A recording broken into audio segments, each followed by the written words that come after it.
अस्सलामु अलैकुम वरहमतुल्लाह। अल्लाहुम्मा सल्ली अला मुहम्मदिन नबीजिल उम्मी व अला आलिहि व सल्लिम तस्लीमा।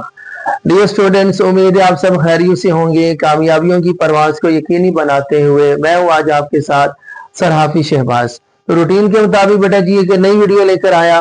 तो आज जो वीडियो लेकर आया हूँ बेटा जी, उसमें जो क्लास है वो 11वीं जमात है, फर्स्ट ईयर, और क्लास है फर्स्ट ईयर। बेटा जी सब्जेक्ट है उर्दू, और उसका जो टॉपिक है वो है बोर्ड पैटर्न के मुताबिक दरखास्त लिखने का तरीका।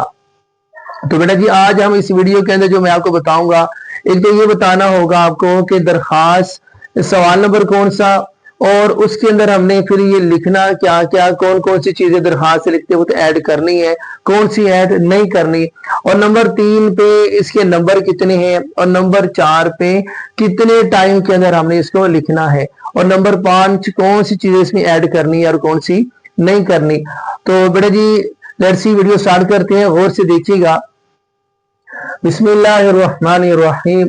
इब्तदा है रब्बे जलील के उस बाबरकत नाम से जो बड़ा मेहरबान निहायत रहम वाला है। तो बेटा जी याद रखिएगा, सबसे पहले ये ज़हन में रख लें कि दरखास्त का मतलब क्या होता है कि किसी ओहदादार को हमने क्या करना है, एक अर्जी देनी होती है, उसको दरखास्त देनी होती है, अपनी कोई रिक्वेस्ट है वो उनके सामने पेश करनी होती है। लेकिन बेटा जी ये याद रखिएगा कि ये आपका सवाल नंबर कौन सा होगा, सवाल नंबर आपका ये 7 है।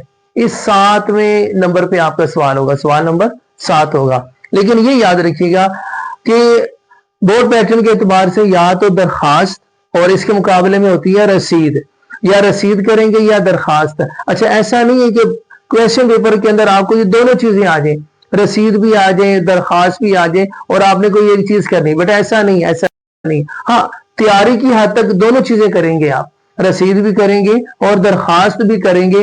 लेकिन वहां सेंट्रल इम्तिहान एग्जामिनेशन हॉल में जो क्वेश्चन पेपर के अंदर आपको एक ही चीज दी जाएगी, या दरखास्त दी जाएगी या रसीद दी जाएगी। तो बेटा जी आज जो मैं आपसे डिस्कस करना चाहूंगा, शेयर करना चाहूंगा, वो है दरखास्त। तो याद रखिएगा ये सवाल नंबर 7 होता है, सवाल नंबर 7 होते हैं। तो याद रखिए हमने जब लिख दिया दरखास्त नवीसी, सवाल नंबर 7 लिख दिया, तो बेटा जी फिर हमने जो राइट साइड पे बिल्कुल शुरू से हमने पहली लाइन जो लिखनी वो लिखनी है बाखिदमत जनाब प्रिंसिपल। याद रखिएगा जब जनाब लिख दिया तो फिर साहब नहीं लिखना, बाखिदमत जनाब प्रिंसिपल या बाखिदमत जनाब प्रिंसिपल साहब, फिर जनाब नहीं इस्तेमाल करेंगे। ऐसा नहीं है कि बाखिदमत जनाब प्रिंसिपल साहब, ये गलत हो गया।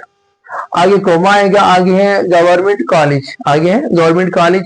गवर्नमेंट कॉलेज भी लिखा जा सकते हैं, आप गवर्नमेंट एसोसिएट कॉलेज भी लिख सकते हैं, गवर्नमेंट कॉलेज भी लिखा जा सकते हैं, और आगे फिर कोमा आ जाएगा। और आगे शहर होता है, लेकिन याद रखें शहर का नाम नहीं लिखा जाता, बल्कि उसकी जगह लिखना अलिफ बे जी। याद रखें इस पूरी लाइन का 1 नंबर आपको मिल जाएगा।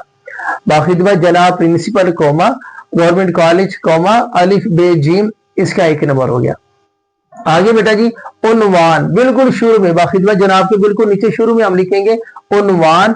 आगे बेटा जी राबता की अलामत होगी, याद रखिएगा। और आगे अगर लिखना है किसी भी दरखास्त के लिए, जरूरी काम की दरखास्त है, फीस मुआफी की दरखास्त है, उसूल सर्टिफिकेट की दरखास्त है, लेकिन याद रखिएगा पहले आपने लिखना है दरखास्त बराए, आगे जिस चीज की दरखास्त है वो लिख देंगे। या जरूरी काम की दरखास्त है तो आप लिखेंगे दरखास्त बराए जरूरी काम। बेटा याद यूं नहीं लिखना कि जरूरी काम के लिए दरखास्त, बेटा ये रॉन्ग हो जाएगा, ये गलत हो जाएगा। हमने पहले लिखा है दरखास्त बराए, आगे जरूरी काम या फीस मुआफी या उसूल सर्टिफिकेट। तो इस लाइन का भी आपका 1 नंबर होगा। ये आपके 2 नंबर हो गए, 1 नंबर ऊपर 1 नंबर ये। उसके बाद हम लिखेंगे जनाब आली। याद रखें जनाब आली लिखना है और बिल्कुल शुरू में लिख दें, सेंटर से पहले पहले हम लिखेंगे, शुरू में लिख दें और शुरू से थोड़ा सा राइट साइड पे आके लिख दें, लेकिन सेंटर से पहले पहले ही लिखेंगे हम, और इसका भी 1 नंबर है। लेकिन अल्फाज क्या होंगे, जनाब आली, जनाब आला ये भी गलत, जनाब आलिया ये भी गलत। आगे बढ़े जनाब आली ही सिर्फ ये दुरुस्त होगा, और आगे ये बेटा जी निदाइया की अलामत आ जाएगी, 1 नंबर इसका भी होगा। ये 3 नंबर हो गया अब तक आपके पास। उसके बाद बेटा याद रखिएगा जब भी दरखास्त लिखी जाती है उसके 3 हिस्से होते हैं। जो नफ्से मजमून होता है उसके 3 हिस्से होते हैं, एक होता है तमहीदी कलमा, दूसरा होता है नफ्से मजमून, और तीसरा इख्तितामी कलमा। तौहीदी कलमा क्या होगा? जैसे आपने बताना है कि जी निहायत अदब से गुजारिश है कि मैं आपके कॉलेज का फलां स्टूडेंट हूँ और आपके कॉलेज में इतना अरसा दराज से पढ़ रहा हूँ और सारे असातिज़ा कराम से बड़े ही मेरी स्टडी के एतबार से बड़े ही मुतमिन है, खुश है। या आपने क्या करना है, तमहीदी कलिमात जो इब्तिदाई बातें लिखनी वो आप लिखेंगे। उसके बाद नफ्स मज़मून का मतलब होता है कि नफ्स मज़मून भी क्या कहा जाते हैं, इसको असल मुद्दा भी कहते हैं, असल मुद्दा भी कहते हैं। मतलब क्या हुआ कि दरखास्त लिखने का मकसद क्या है, हम दरखास्त क्यों लिख रहे हैं, जैसे हम बताएंगे जरूरी कहाँ की दरखास्त लिख रहे हैं, तो फिर हम बताएंगे कि जी जनाबे वाला मैं आपके कॉलेज में अरसा दराज से फलां क्लास से आपके पास स्टडी कर रहा हूं, तो मुझे इस वक्त इंतहाई नागजीर मामला दरपेश है जिसकी वजह से मैंने उस काम के लिए आउट ऑफ सिटी जाना है, मैंने अपने इलाके से बाहर जाना है। तो आपने तफसील से सारी बात उनसे शेयर करनी है, उनको बतानी है। तो बेटा ये आपका असल मुद्दा नफ्स मज़मून। उसके बाद इख्तितामी कलिमा भी आप लिखेंगे, जब वो आपकी दरखास्त जब आपने बता दी उसके बाद आप लिखें मैं आपका इंतहाई शुक्रगुजार रहूंगा और मैं आपका एहसान मंद रहूंगा। ये आपका इख्तितामी कलमा। अब याद रखिए ये तमीदी कलमा, नफ्स मज़मून, इख्तितामी कलमा, ये तीनों एक चीजें हैं, ये तीनों एक चीजें।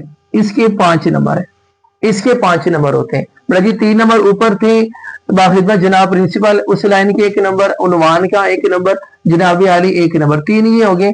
और बेटा जी 5 नंबर इन तीनों चीजों के, तमीदी कलिमा, नफ्स मज़मून, इख्तितामी कलिमा।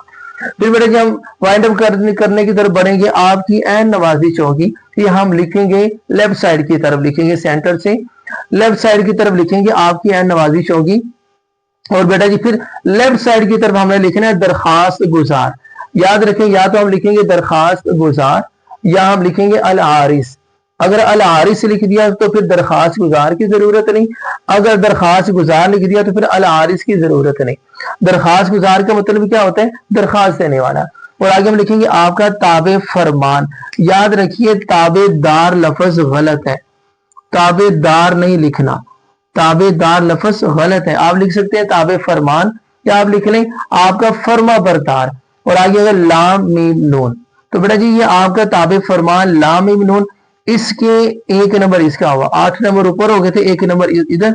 और दरखास्त गुजार जिस लाइन में हम लिखेंगे उसी लाइन के राइट साइड में हमने तारीख लिखनी है, तारीख लिखनी है। तारीख लिखते वक्त याद रखिएगा पहले महीना लिखा, पहले तारीख लिखेंगे, फिर महीना लिखेंगे, फिर साल लिखना होता है। और 1 नंबर इसका भी है, तो 8 नंबर ऊपर, 1 नंबर इसका हो गया, 1 नंबर तारीख है। तो बेटा ये इस तरह आपके कितने हो गए, 10 नंबर हो गए। और बेटा याद रखिए आपने अपने इस सवाल को कम से कम 15 से 20 मिनट के अंदर क्या करना है, इसको वाइंड अप करना है। 15 से 20 मिनट से आगे नहीं जाने देना। और बेटा जी रही इस सवाल की लेंथ कितनी होनी चाहिए, बेटा ये 1.5 सफा हर सूरत आपने लिखना है, 1.5 सफे से कम नहीं होना चाहिए दरखास्त को लिखते वक्त। और पैराग्राफ बना के आप लिखेंगे। और इंशाल्लाह तो अल्लाह ने चाहा जब इस मेरे बताए हुए पैटर्न के मुताबिक बेटा जी आप दरखास्त लिखेंगे, इंशाल्लाह तो अल्लाह ने चाहा 10 आउट ऑफ 10 इंशाल्लाह हर सूरत आपकी जरूर आएंगे। तो उम्मीद है बेटा जी आज की वीडियो अच्छे से समझ आ गई होगी।